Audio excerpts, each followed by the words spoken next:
What's up, everybody? Hey, welcome to High Desert Paranormal Investigators. My name is Raul, and today on this portion of the podcast, what I wanted to talk about was paranormal incidences. What is paranormal activity? What are some paranormal activity that people deal with? Um, and kind of like discerning some incidences versus, rooting out what things can be and what they can't be. Um, the reason why I say that is because there are a lot of times where people think that things are paranormal and they're not. Um, what level of paranormal are you dealing with? Um, you can get people that have vast extreme hauntings or activities that um, they deal with on a daily basis throughout their lifetime, or um, oops, hold on, I'm trying to get on the page here.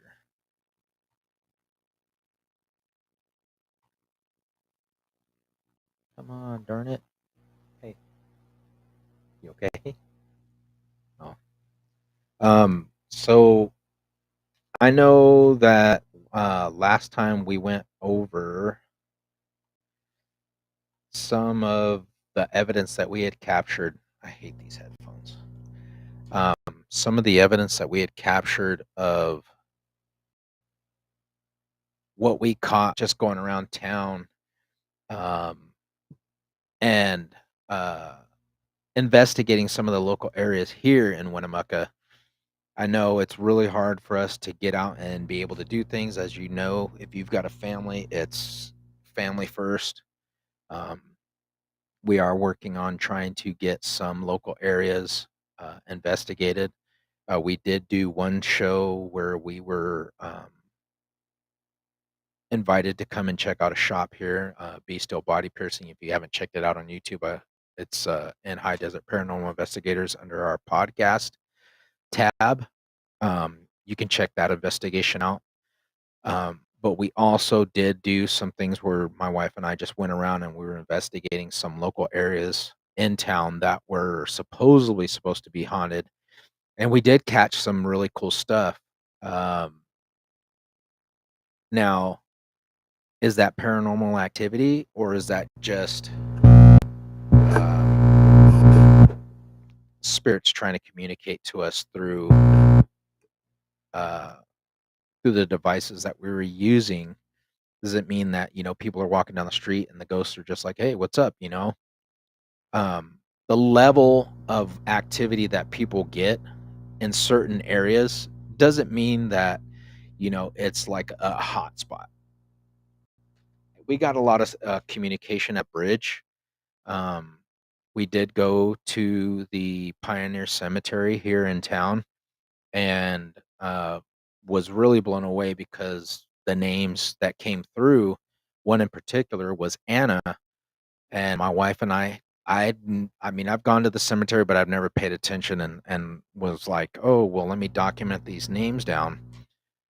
So, as I stated before, this what we ended up capturing on uh on audio, because like I said, I mean, we were going through, and I'm not gonna I mean, we're gonna end up doing investigations where I'm gonna have to record it on video, then break it down, and then segment it together. But the thing of why I started this group, when we moved here, um, when I moved here in 2019, I was like, man, this is cool. I was really into that stuff long before, since around 1996. But before then, a lot of things had happened. But 1996 is when it really hit me. And I was like, wow, like, because of where we lived, and the area in California, in Fresno, California, where my father was staying at, um, really intrigued us because it really took off. Um, the amount of activity in the house and the things that were going on, and not only just that, but just random things in our lives. Being visited by my grandfather when I was about 8 years old when we lived in Germany. Never met the man in my life. He came to me and talked to me, and I pointed him out in a picture of him before, and it said, I mean, you're 8 years old. You don't understand this kind of stuff. And that really blew, my mother away because it validated what I was telling her because I was like, "That's him right there." And actually, I have the picture that I pointed out to her. Hold on real quick. Right here. This was it. That was the picture that I had pointed out to my mom.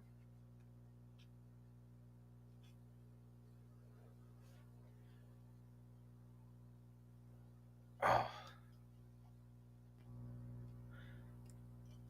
I don't know if it's gonna make a difference. I think it's just because it's earbuds. It's really loud.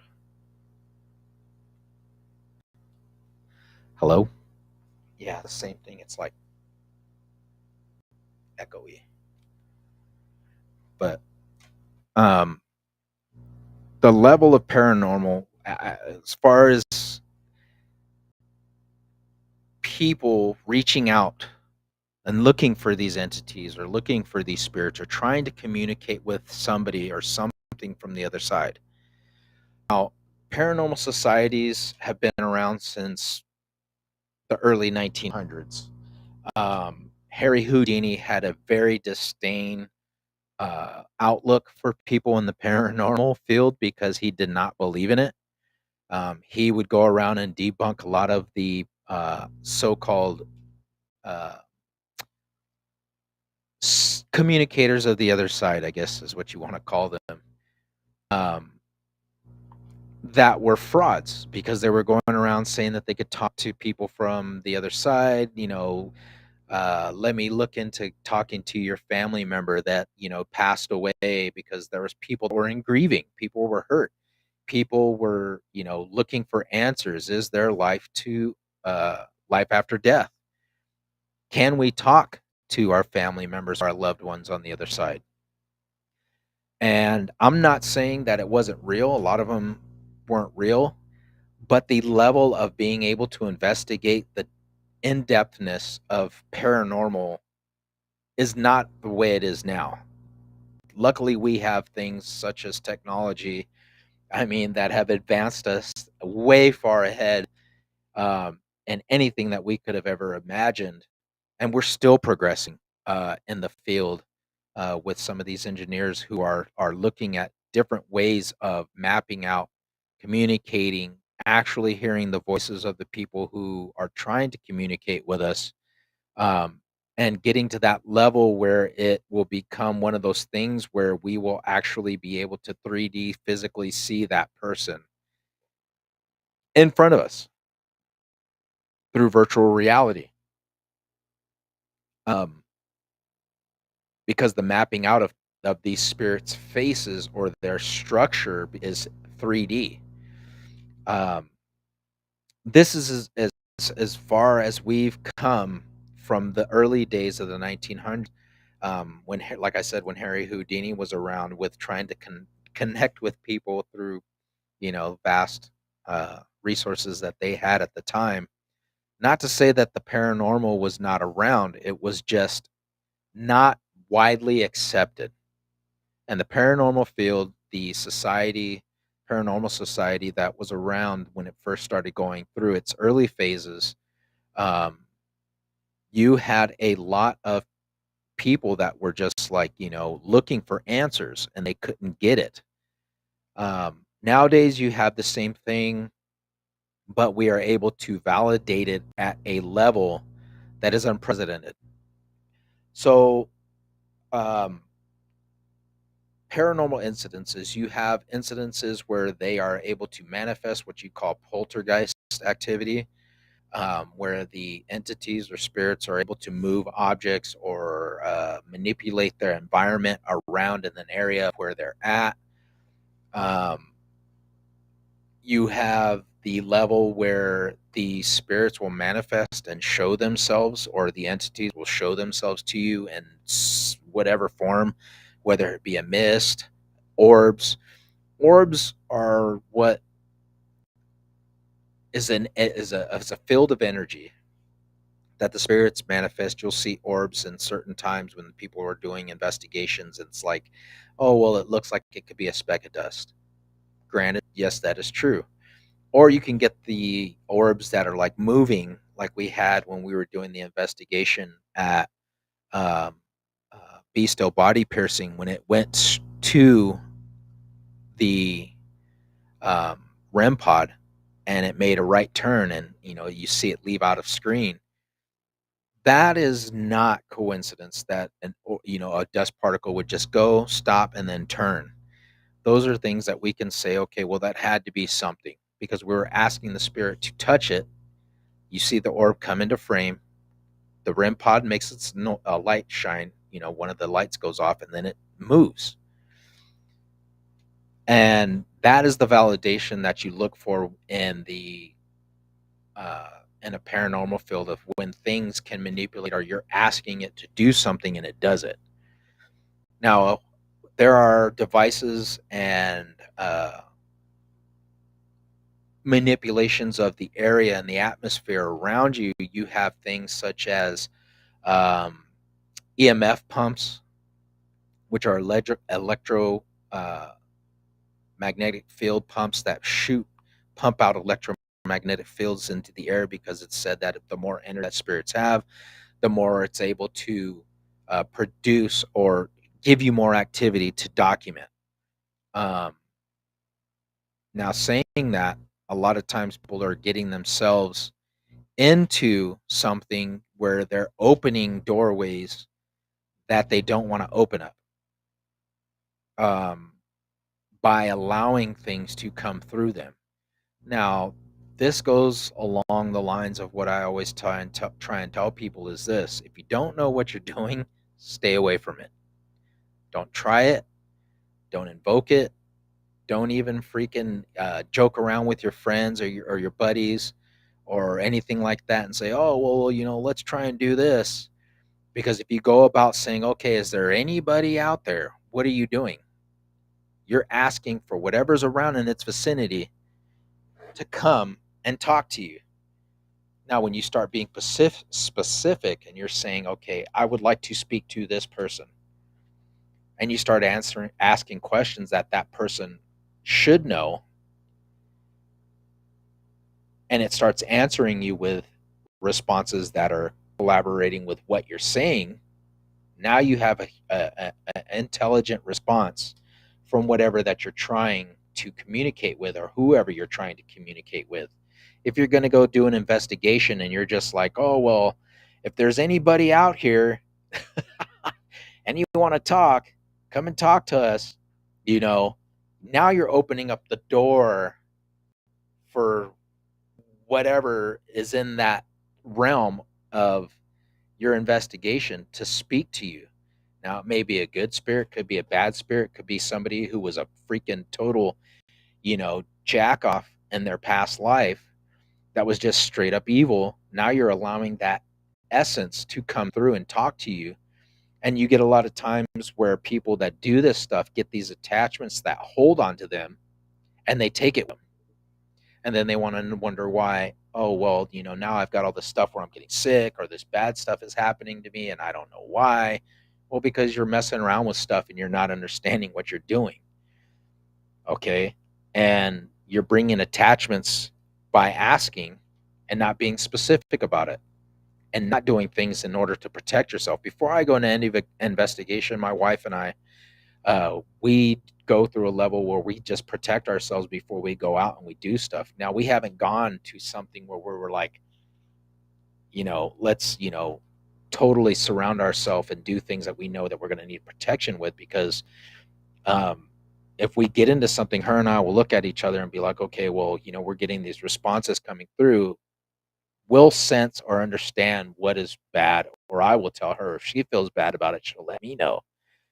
Um, but one of the reasons why I wanted to do this was because I think that a lot of people that do this stuff um, do it for the intent of blasting themselves out there, You see, like we watch YouTube, and there's a lot of these pages where these people are throwing themselves at the mercy of these entities, and then they want to wonder why that they're getting sick or they're being attached, um, or they're being messed with after they're, well, I go home and now all my cabinets are open, or my shit's moved around in my house, or now I'm starting to feel this negative presence around in my area or my home.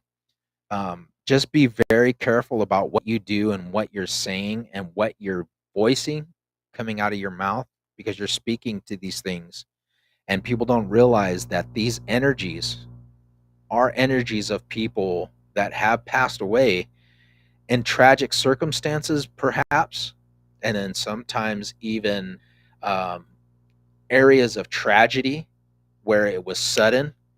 They didn't realize what was happening, and their life is cut short. So now they're roaming around in this state of being where they're just like, I didn't finish what I was done, and in my life, why the fuck did this happen to me? And it's just rage. It's upsetting to them, because they're like, fuck, I did not get a chance to finish my life. Now they're watching them this whole eternity of whatever was going on before, by the time what happened, if it was in the 1800s, 1700s, whatever, to now. And now you've got these fucking people coming into your area messing around, and it's like somebody just coming into your house and being like, oh yeah, what is this? And hey, why don't you do this? Why don't you pick this chair up and throw it across the room? And it's like, leave me the freak alone. So being respectful and understanding what you're doing and what you're getting into when you go to these places, um, just be reminded that these entities and these people that have passed on were people once. They have not been able to leave the plane of existence of where they're at for whatever reason, whether it be a tragic incident or they just were happy at that moment in their life that that's where they wanted to stay. And stepping in on somebody's ground or whatever, it could cause a lot of problems, and just be weary of that. Um, I will say, people that are trying to talk to loved ones that have passed, if there is anybody that is wanting to do something like that, I know I've done it before, not just with family members, but with friends who have had people that have passed away. And we've been able to do that. Um, Hold on. I was going to try and look at a video or something of what I was trying to get on here.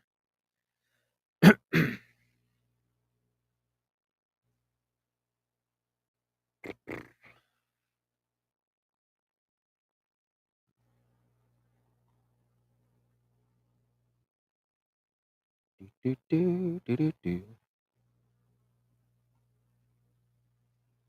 Yeah, we're streaming on there right now. I was looking, I was like, what the hell is going on?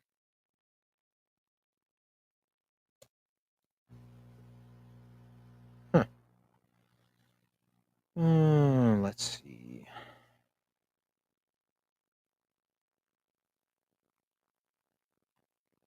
Here we go. All right, so God, why is it so pixelated? This internet is just really crappy. Sorry. Um, when doing an investigation, it's always good to know the history of what you're getting into and the location, the area, the events that happened. I know it seems like, people want to go to places and then just do it just because they're wanting to get a response.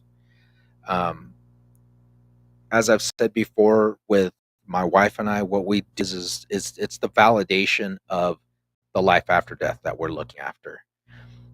For people that are trying to get in touch with other people that have passed on, that's a different, separate story from what we do when we go out into the field and we're trying to look for evidence of things. This starts taking a personal aspect of why we do what we do. And like I said, I've done this with friends and family members that have wanted to contact other people that have passed on, and we've gotten great responses with uh, the devices and the information that came through these devices with intelligent responses and validation for people that were looking for answers. Um, and for anybody that is on um, this pathway of trying or wanting to do paranormal stuff, as I said before, I would just urge you to just be weary and be careful of what you do and what you say, um, because there are some ramifications that do come with it if you're not careful.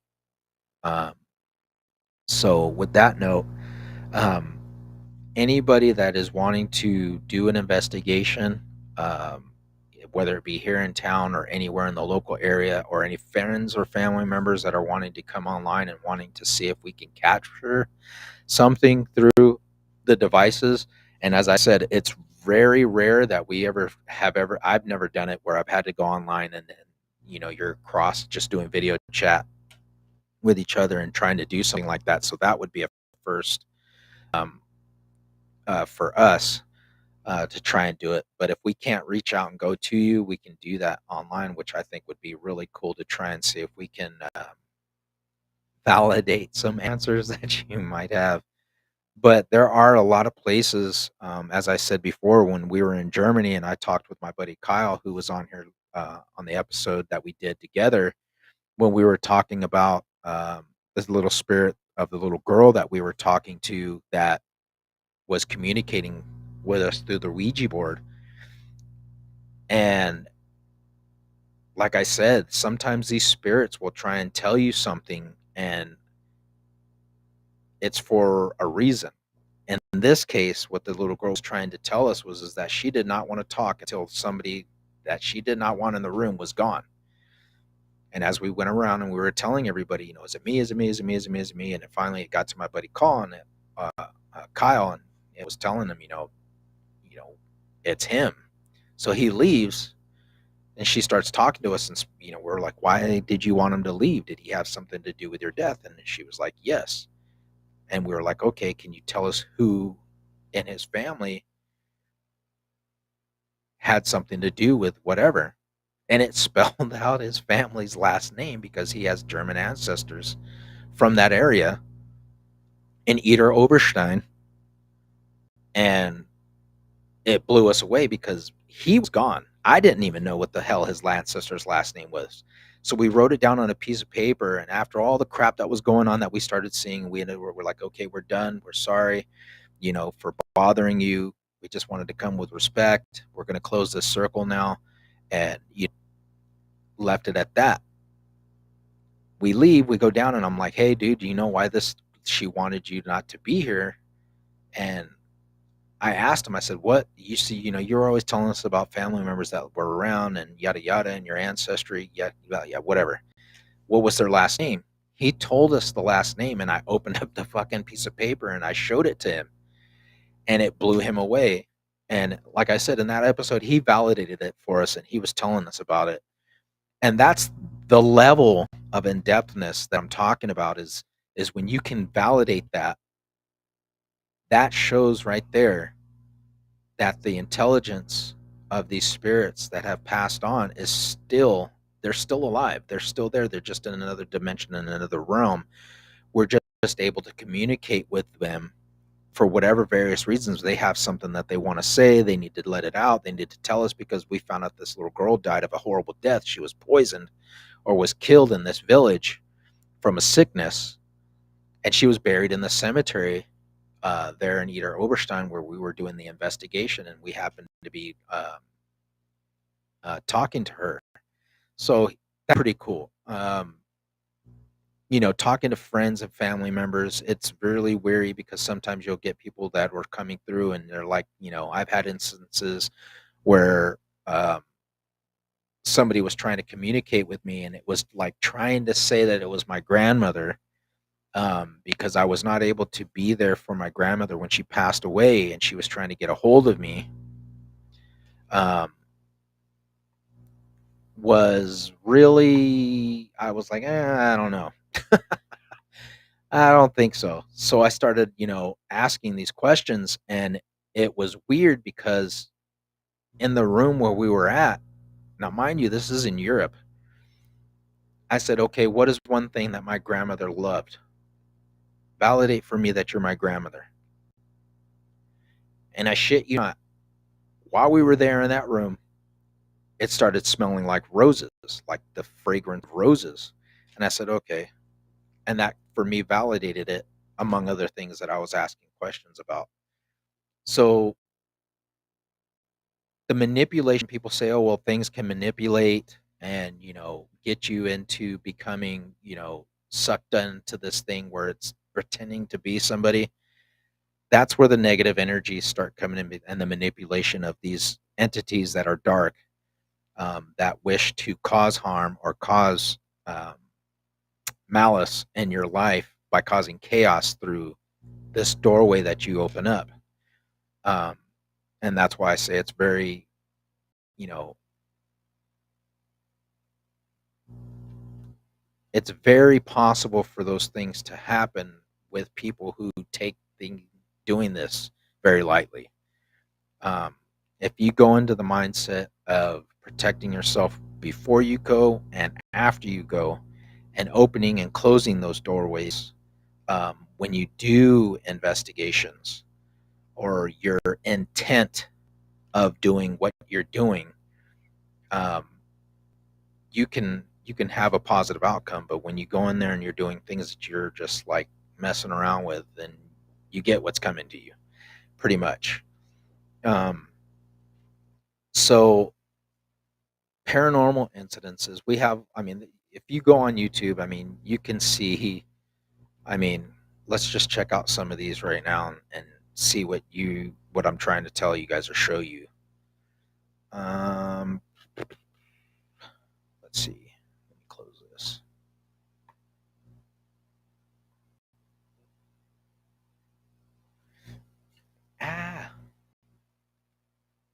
Bear with me.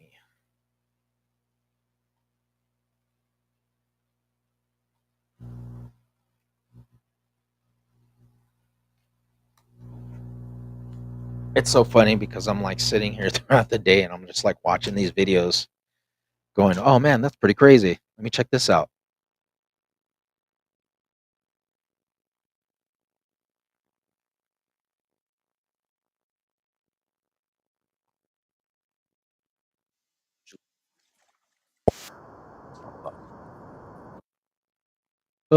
Come on.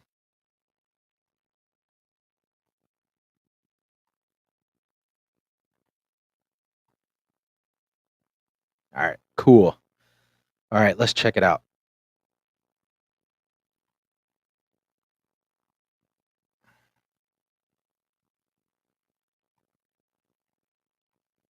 His vehicle while sounding immensely terrified.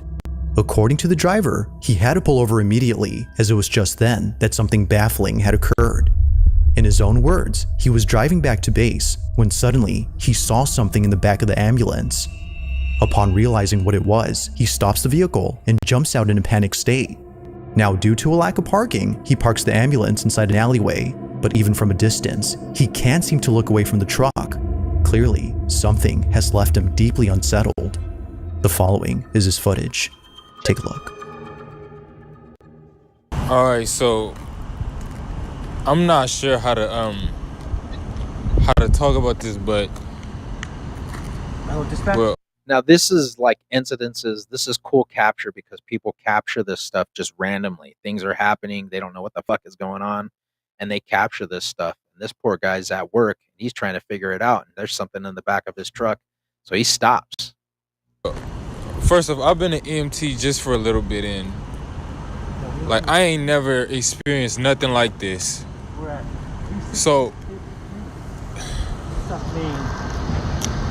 So as we driving back to base, I swear I seen a face in the rearview mirror. Like, Send somebody as soon as you can. I need to turn this engine off though, cause like we're gonna be stranded out here. Yeah, as soon as possible. Thank you.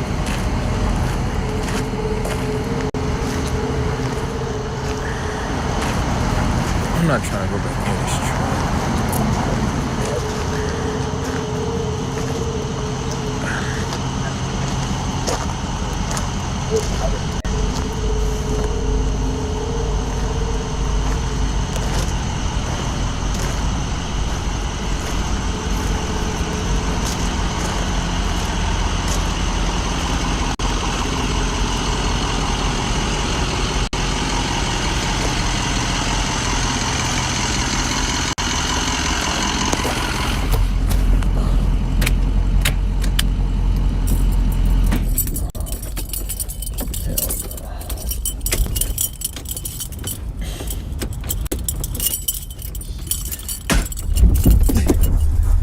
Uh-oh.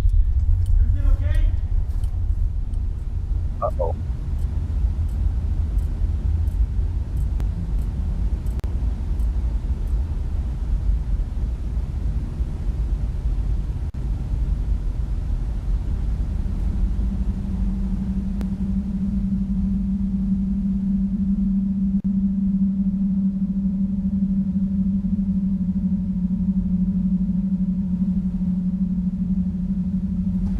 No, hell no. Quick.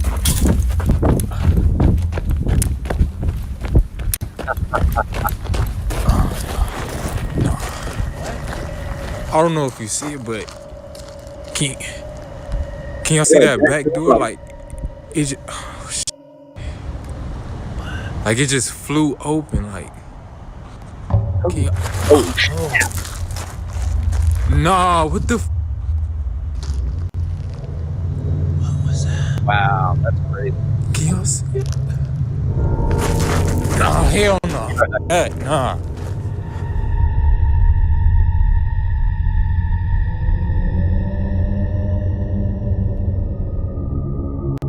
It's no wonder why the EMT was immensely afraid of going back to the ambulance. Something appears to have been inside. Although we don't see a face as the EMT claims to have seen earlier, we do see what looks like a shadowy figure moving back and forth. It appears to dart from side to side, as if being stuck inside. The EMT driver thinks that whatever this was had been the culprit behind the cabinet door swinging open on its own, which he says had been the loud thump heard inside. But as for the mysterious face he'd seen earlier, that remains a mystery. Some believe that maybe this may have been the spirit of a deceased individual who unfortunately passed away inside the ambulance. While many think this, others have no idea what this could have been. Whether ghost or something else, the EMT was just glad to have someone from work pick up the truck. To this day, the question remains, just what exactly had been inside the ambulance?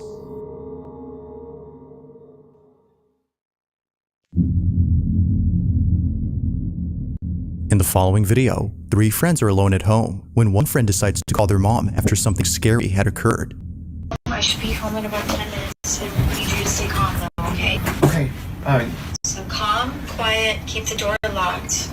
Alright, do not go out of the room whatsoever. All 3 friends are locked up in this room, and for good reason. Earlier, they heard a loud crash from downstairs and other noises emanating from all over the house. They had thought someone had broken in, which is why the police were called. Was it sound glass? Was it metal? What did it sound like? It was just like a big thud, and So you heard glass shatter. yeah. Now this is where things start to get strange, because apparently, after searching the whole place, the police found no signs of forced entry or any clues to suggest that someone broke into the house. With no indications of any trespassers, the police leave the property. However, after watching the footage recorded by one of the friends, the teens noticed something very alarming. Before the police arrived, all 3 friends decided to investigate the noises and presumably take matters into their own hands if needed. But during this time, something happens that prompts the friend who lives in this house to grab his dog and pack his things. They were spooked, to say the least. This is what they caught. Wow. I've been there. Okay, it's fine. Stay Okay. there, they can have it. Okay. Alright, I'll see you soon. I love you. I love you too. Bye-bye. Bye.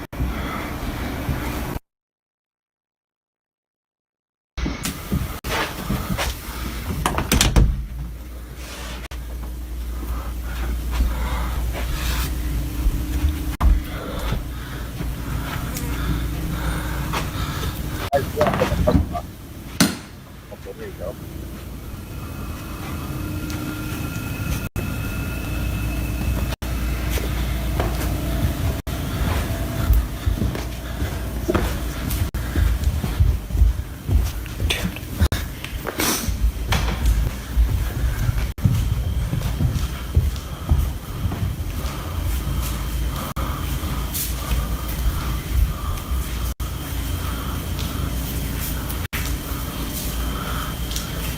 That's good. That's true.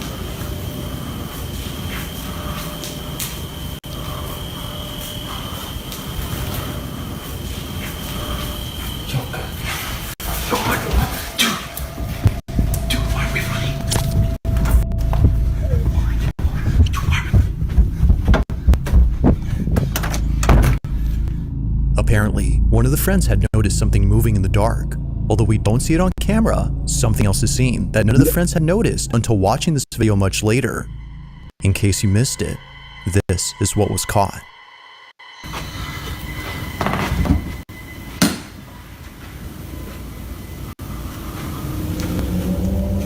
Oh.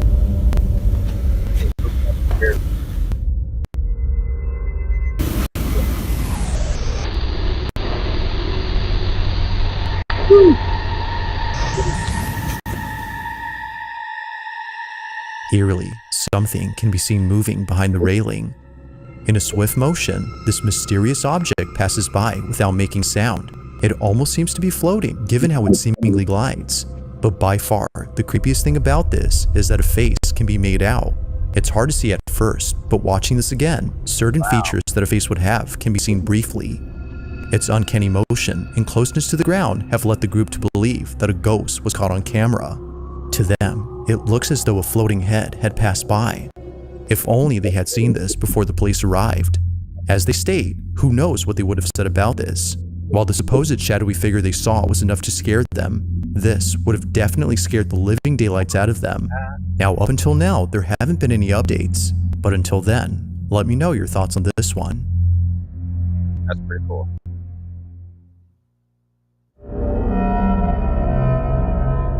On a Thursday afternoon, a mother walks out of a house in a panic frenzy, as it was just then that something baffling had occurred. Outside on the back patio, the family's dog started acting strange. They were barking at something that didn't appear to be there. Although unfazed by the dog's behavior, considering that they often do this in the back patio, the mother decides to record this video, and for good reason. Whenever their dog starts to act up, something. Now the streaming one that I go through is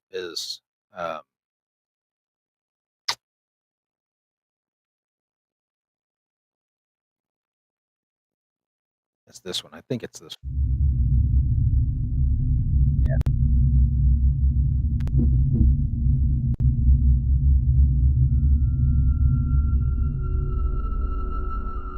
The following footage was posted by Vanessa Boleyn, who had caught something disturbing on her doorbell camera. Vanessa writes, "I grew up in a haunted home with paranormal investigators and priests constantly coming to my house, so I don't get that scared easily. But last night, I saw this through my Ring camera at 11:30 p.m., and it was the only time that I truly felt scared." This is what she'd seen. Be sure to look closely, or you'll miss it.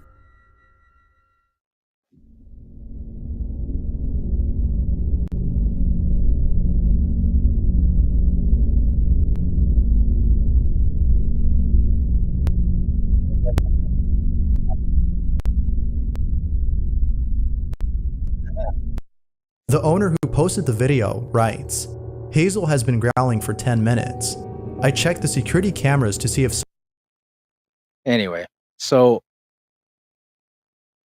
let's see.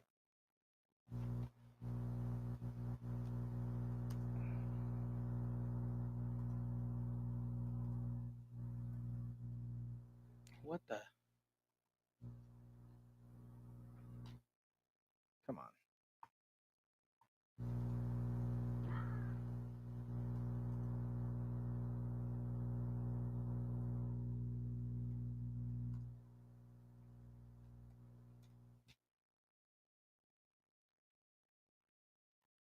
This one is pretty cool because these guys are out to get it, check out and see if they can find something. And they, what they got, hands up, hands up.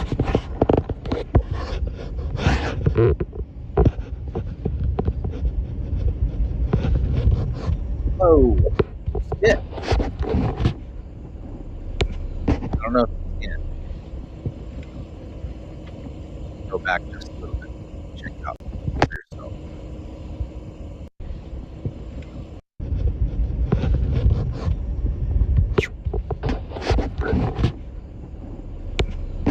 runs across right in this area here. There's one in the background, another one. Pretty cool. But anybody that's seen um, the Ghosts of Gettysburg This is one of the most convincing ghost videos I have are seen. amazing. I remember It was recorded on the Gettysburg battlefield in the 90s, before digital effects were really consumer grade. Notice how the people recording this phenomenon are trying to actively debunk what they are seeing. Don't move in there. No, there's a motorcycle. See? I don't see nothing down there. Can't be the motorcycles, honey. There's another sparkle. You see what I'm What's saying? that? What is that? Tree. No. You moved it, right? Right there. See it? Uh-huh. Look.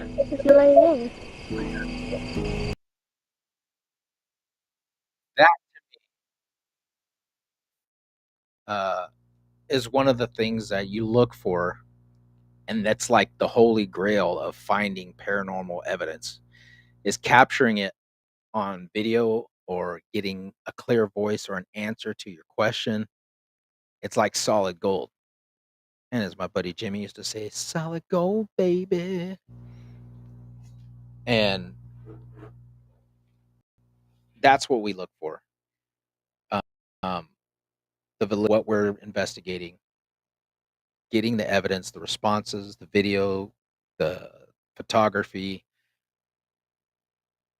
and being able to say, okay, well, we went to this location, we know this stuff happened, getting it on evidence and presenting it and showing it and being able to do things like show people exactly like what these people were doing is capturing this stuff firsthand. And as I said on our first investigation after forming this group officially, this year, my wife and I, when we went and did our first video investigation of bestial body piercing, um, the evidence that we got was really cool. I was really happy that we got it. Um, and, working with a fellow investigator that came through, Troy, and witnessing it also was like, yes, like everybody that was there. I mean, we, us being able to get that evidence was great. Um, let me see if I could do this one real quick.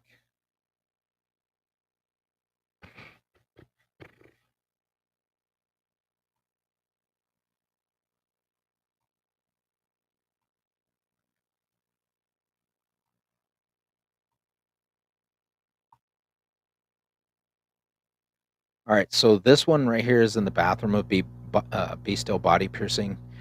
I walked in and I was like, just if you're here, just touch the REM pod and let us know that you're here. And Troy was recording and he came in and well, watch the video for yourself.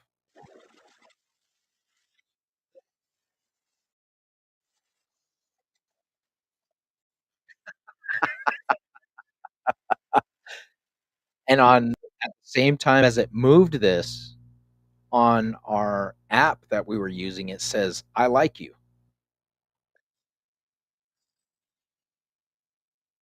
So I'm like, okay, let me put this over here.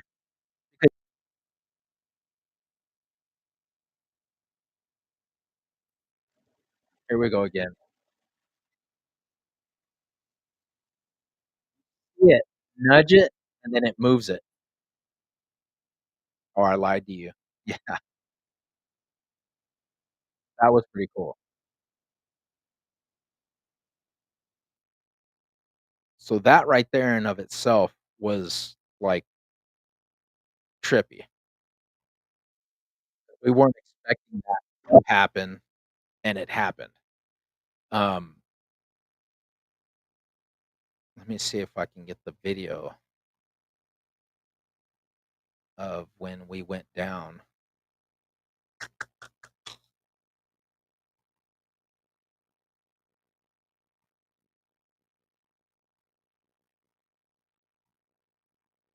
Of the whole investigation. Let me see.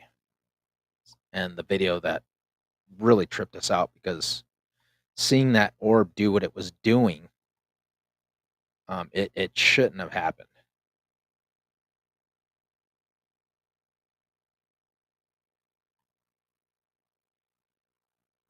I think this is it right here.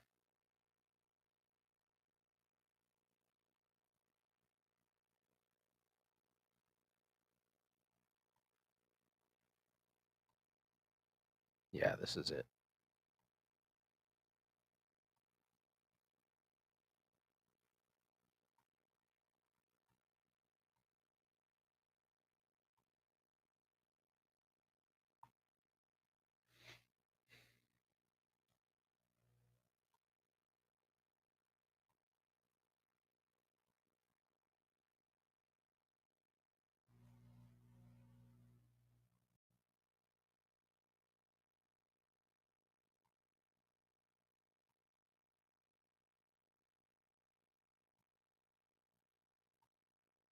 I don't want you taking up the full page.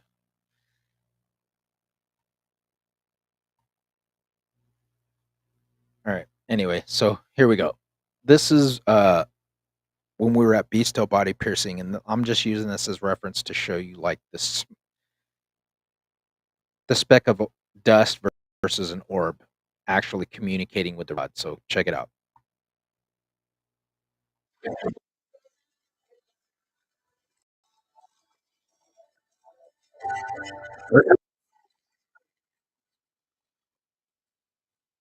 We're trying to get this, and as you see it right there, the orb comes up from right, touches it, and leaves.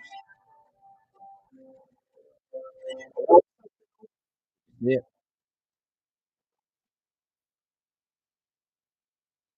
that's it.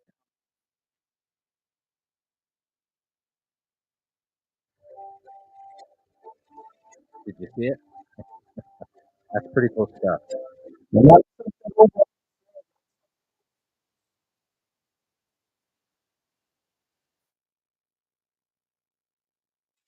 This was the second part.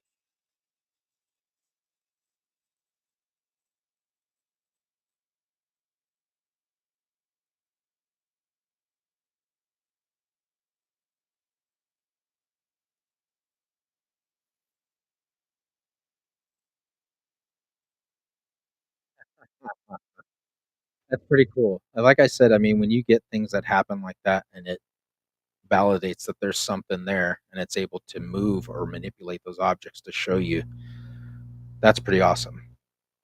So, as I said, with that, I mean, I just wanted to get on and just talk about that because I know a lot of times people are asking, like, why do you do what you're doing? And, they relate it to being demonic or it's from the devil. And it's like, it's not that. It's just, as the ancient Egyptians used to say, that death is only the beginning, and that once this life is over, we experience the next. And preparing ourselves and understanding that this body might end up deteriorating and dying, but the soul lives on. And hopefully people will feel better about that. I know I do.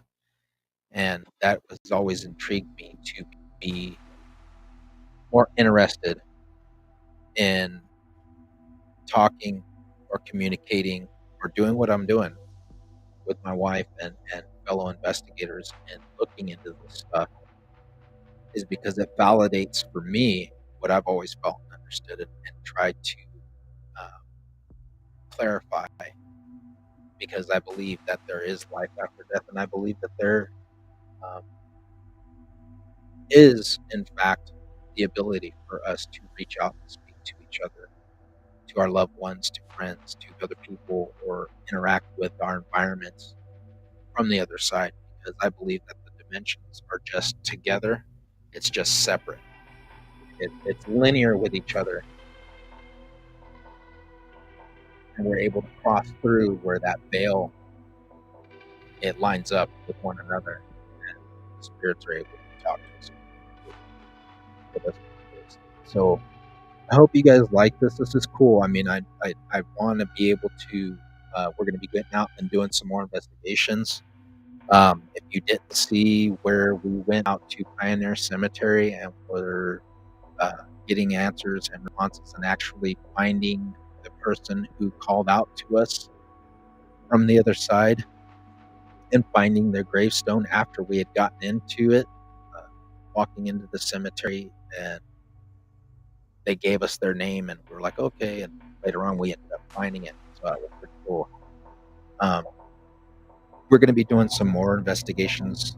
We've got some people that are wanting us to go and check out their homes. There are some spots that we want to go look into from what we were told that they were seeing something in these areas. And we want to get a time and a date so we can go out and look at this stuff. And when we do, we're going to end up posting here on YouTube, on the High Desert Paranormal Investigators YouTube, and on our Facebook page as well. So, as I said before, if you haven't liked or haven't subscribed to the podcast, please do go ahead and hit that subscribe button and like the videos. That helps us out a lot. Like the videos and share it with your friends. And as I said before, if you want us to try and see if we can do a communication session, if you want to get on, we can get on and do it over the video and see if that'll work. That will be a first ever session that we will try and do live. If you are wanting to do that, hit us up on Facebook or come on YouTube and let us know if that's what you want to do. So thank you guys again for allowing us to share these experiences with you guys and with your friends and your family and anybody who is interested in doing these investigations and coming along with us. So thank you again. We appreciate you, and hopefully we will see you guys soon. Thank you again.